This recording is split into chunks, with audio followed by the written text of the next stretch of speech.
You're in a conference room with 25 other people, and an important person is supposed to walk in. Maybe a VP, the CEO of your company, or just some other important person. Maybe a chief guest. I don't know. Somebody's going to walk in through that door and say, "It's lovely to meet you all. Can we do a round of introductions?" Think about the introduction you're going to make. Now hold on to that thought and think about the last time you indulged in air travel, the last time you took a flight. It could be for a vacation, it could be for work, it could be for anything. The last time you flew an airline. Did you pay attention to the flight announcement that was made? The chances are you didn't. And I don't blame you, neither have I. No one out there is paying attention to flight announcements. Do you know why?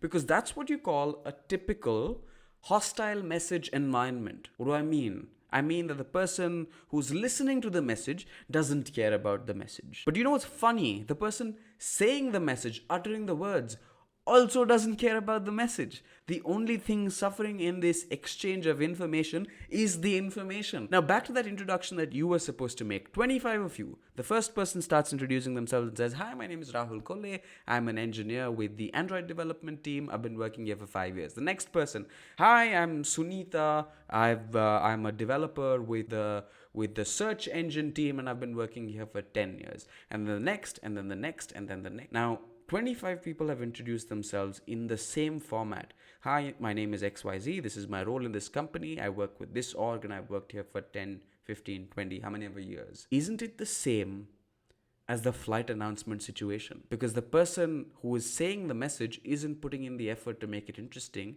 and the person listening, it all sounds the same to them.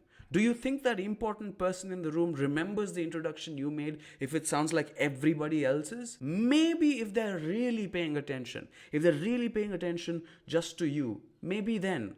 Otherwise, the chances are they won't. Think about another situation. Think about the time you were in office, you were working, and you could hear the low hum of the AC. It was annoying at first because you could hear it and it was intrusive, and you couldn't work because you were feeling distracted because of the background noise. But 30 minutes later, you barely noticed it. Why did you stop noticing it? Because it all of a sudden went into the background. You don't want the words you utter to sound like background noise. You should be always in the foreground and hold the spotlight for as long as you want to hold it. The biggest villain when you're trying to be memorable, when you're trying to introduce yourself, is the audience's guessing machine. What do I mean? When we're talking, as I am speaking, with every word that I'm uttering, you're trying to guess what the next word that's going to come out of my mouth is. And every time you're right, you lose interest. Because if you can guess the next word, then why do you even have to pay attention? You know what's going to come next. You think you know what's going to come next. Apart from the time when you don't. When I break that guessing machine of yours, that's when you take notice. We call this the element of surprise. Stand-up comedians use this all the time. Filmmakers use this all the time.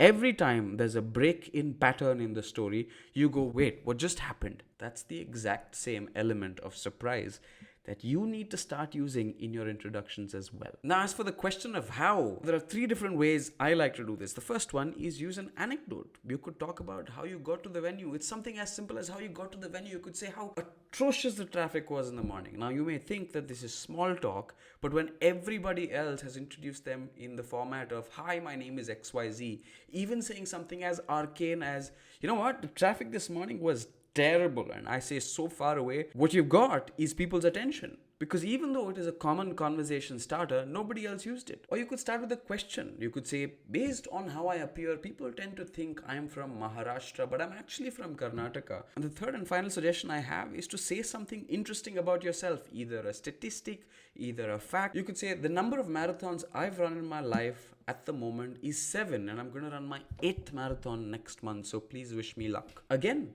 people take notice because nobody else is going beyond just their name, title, and the number of years they've worked for. My request to you is simple. We tend to do things mindlessly at times, and most of all when we're introducing ourselves. Let's just go beyond, slightly beyond mindlessness, to applying ourselves a little bit in common situations that can garner us attention and make us memorable. The goal is to not be anonymous. The goal is to be memorable, for our listeners to actually remember us. You know we want that. You know you want that. If you found this video interesting or found value in it, do consider subscribing to my channel and hitting like on this video, because you know it's free for you, right? But it does help out this small channel. And if you're somebody who is wondering how to present to senior execs such that it's worth their time and you get to the point, I've made a video about it, about how you can present to senior execs in your company. I'm going to tag it at the end of this video. Make sure to check it out.